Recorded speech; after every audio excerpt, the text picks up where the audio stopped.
Les 101 avaient un rendez-vous important face à des Brestois invaincus depuis le 17 août. Pour ce choc, le RC Lens récupérait son capitaine Walid Besloub au rôle primordial. Le plus important, c'est d'être le plus performant possible et de montrer l'exemple à notre jeune groupe. Donc voilà, je vais essayer de continuer sur cette lancée pour les tirer vers le haut. Dans ce match de la Sainte-Barbe, Walid Besloub est allé au charbon.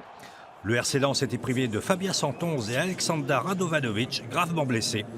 Face à Brest, le défenseur serbe était suppléé par le jeune Bodibo Sagnan. Il y a des joueurs qui vont jouer, qui ont un petit peu moins joué, qui vont devoir aussi montrer ce qu'ils sont capables de faire. Et puis après, on fera un bilan. Mais c'est vrai que si on doit se renforcer, on le fera dans la trêve hivernale.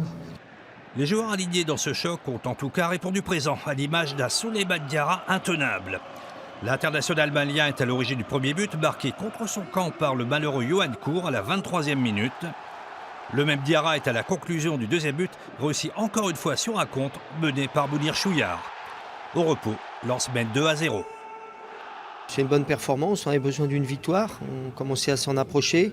On était dans le dur en ce moment, avec des mauvaises nouvelles, des blessures, des suspendus. Mais le groupe n'a jamais rien lâché.